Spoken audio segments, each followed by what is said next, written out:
John, how would you sum up the mood amongst everyone? There's a huge excitement. I mean, I can only speak from my own personal point of view. Driving up was different. I've been here a week, and it felt different. You know, when you think about what we had to deal with in the previous Euros, in COVID, hadn't qualified for 20 years. So driving up, it certainly felt different. And getting on the grass this morning, you know, brand new pitch laid down, looked beautiful. You smell the green grass. It was a nice feeling because I've been in hibernation for about 3-4 months now. So it was nice to get on the grass and see everybody, and everyone's in good spirit. Did you sense that enthusiasm from the players? Yes, definitely, without a shadow of a doubt. You know, because let's not forget, we were all disappointed in the previous Euros.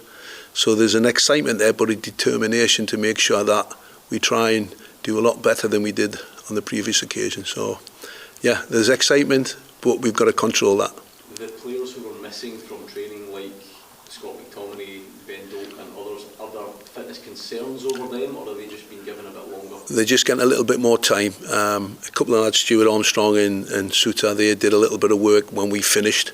So we're delighted with everybody who's turned up in good condition, and we're quite happy with their progress. I'm sure Steve will be keeping his cards close to his chest, but the two who are going to be cut, can that still be influenced depending on how people Absolutely. Or has the majority of that decision been taken? Let's not forget we've got actually 2 games before we go out to Germany, so they're going to be very important.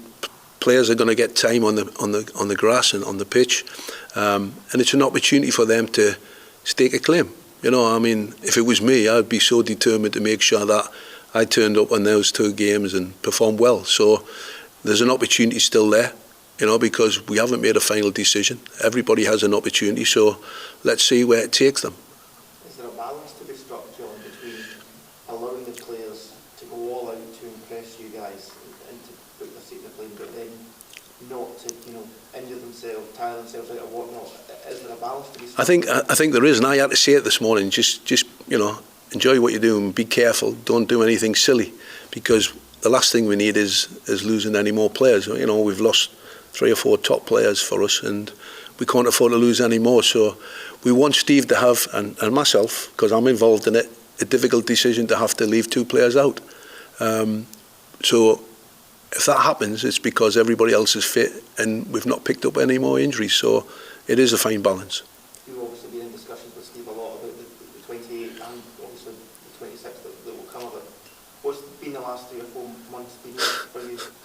It's been difficult, I have to say, because we've had so many conversations, which is good, and it kept changing. It kept changing because of who was available, who wasn't. You know, and we obviously got the news about Fergie and Aaron Hickey and Pato, and that was disappointing. But we didn't feel sorry for ourselves. It's important that, because we trust these players, and we've now got 2 weeks in preparation, including 2 games. So it's like a third of a pre-season. So we've got plenty of time to get the players on the grass and work them and do the work that we need to sort of finely tune the bits that we need to do. So, just for you personally, you've obviously had a distinguished career up and down south and abroad and whatnot.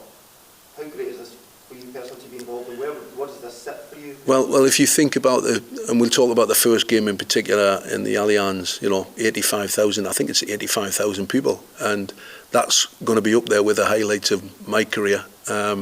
Obviously, you know, I'm a Newcastle man, and that's my club, and working for those for that football club every day is a highlight for me.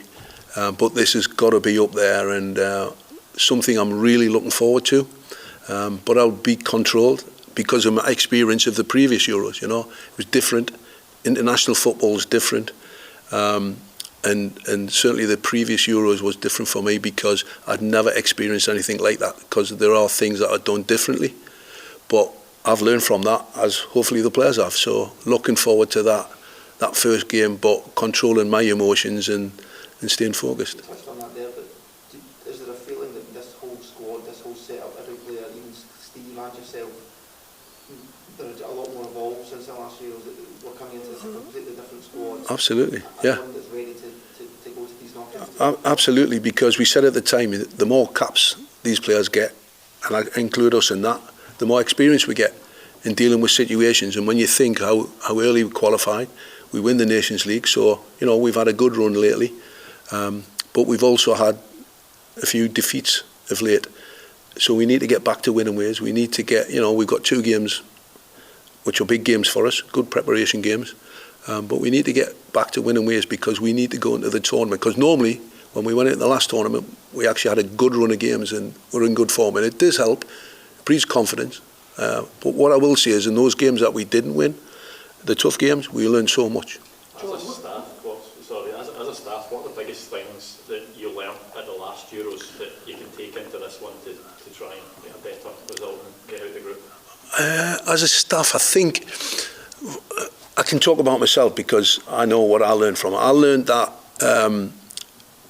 you have to make sure when you're planning that you plan for the 3 games. You don't just think about one game, because normally managers and coaches say, we'll take one game at a time. But when you're in a tournament and the games come thick and fast, and you're always planning because you don't know what the scenario is after the first game and then the second game. But I felt, from a personal point of view, maybe we could have... everybody was talking about the second game before we played the first game, for obvious reasons. It was England, eh? So, and I wasn't, but there was a lot of talk around the place. So I can help control that by saying it's not about what happens in the second and the third game, it's about what happens over the 3 games. So we can try and feed that into the players. Is that as much hype as there is about that opening game being the opening game of the tournament against the host at the Allianz Arena, that it's the same points on offer in all 3 games? Absolutely. So we need to make sure that we go into that first game with a game plan, but we've also got the game plan ready for the 3rd game. So it's not just about that one and all the focus. I mean, anything can happen. I mean, let's not forget about the form that Germany are in.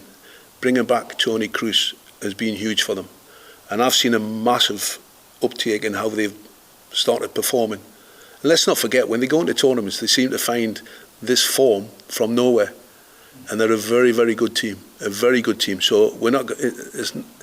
I've heard lots of people saying, no, it's a great game, Germany are not. Germany are a top team.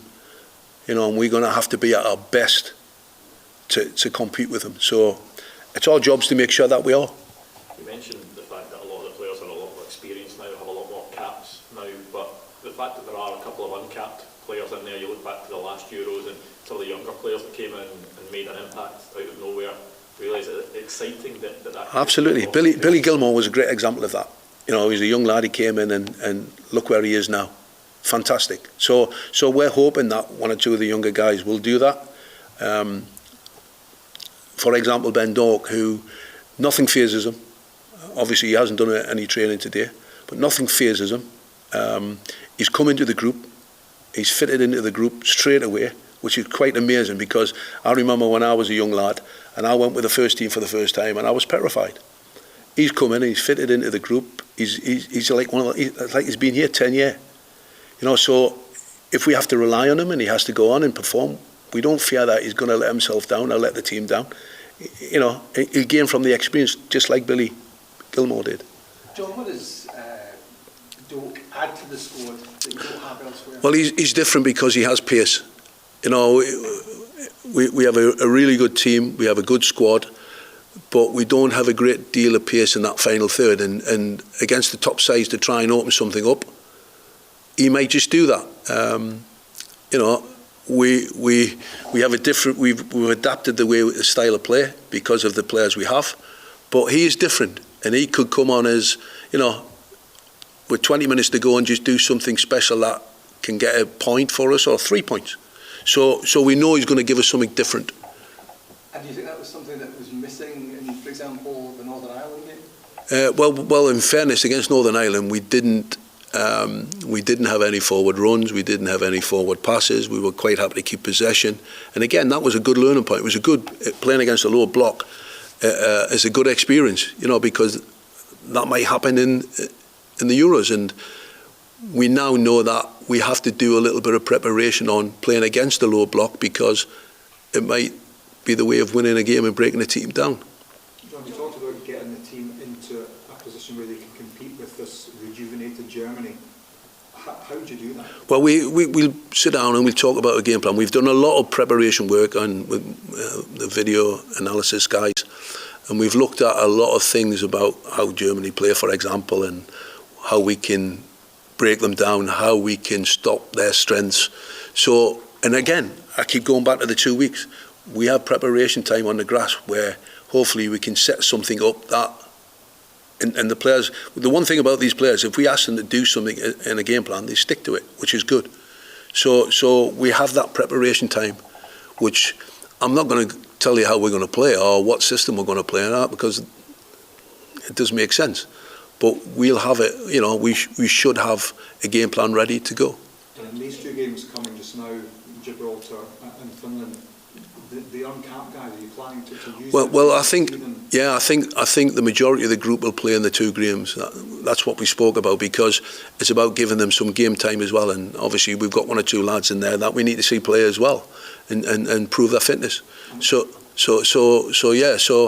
you know, it's about, but it'll be all about us. You know what we are going to do and how we're going to try and do that. Is it fair to say that you won't take 4 goalkeepers to the Euros? Is that one of the to be honest, we've not really discussed that. I mean, I've been with Steve. I was with him at the weekend, and we've not really touched on the goalkeeping situation. But we will have the conversation for sure. And as it stands, I couldn't really say we're going to take 3, we're going to take 4. I really don't know. I genuinely don't know. Can I just take you back to Ben? Like, how excited were you as a Scottish coach just at the start of this season and watching his emergence at Liverpool? It was great, because there's not just Ben, and I'm going to go off a little bit here, but I look at those under-21s I've seen a huge improvement in that under-21 team. We've got some good young players in there, but Ben in particular, you know, he was playing as a centre forward for the 21s. He was playing outside right, but coming on for Liverpool in that environment at Anfield with those fans was exciting, because we're always thinking, what is the next step? You know, and hopefully he's the next generation of players coming through, and he has something special because he has pace, and it's something I've already discussed, something that we don't have abundance of in the team.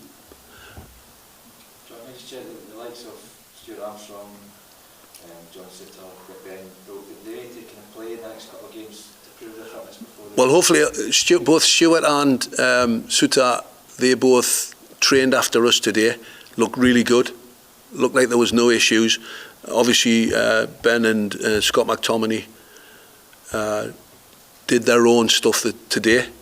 But hopefully, by the time we get to at least the second game, we're hoping that everybody's going to be in a condition before Steve obviously makes that decision that night after the Finland game. Ryan looks great, and I know there's been one or two things said, but Ryan's been fit for a few weeks now. I think both Steve and the Rangers manager was trying to say the same thing. I know Jacko had a few behind closed door games for I think it was the 23s. So he's had some game time, but he deserves to be with us because he's been huge for us. And let's not forget, he missed out on the previous Euros because he got injured just before. So, you know, he deserves to be in the group. He looked good this morning, looked really good. So, quite happy.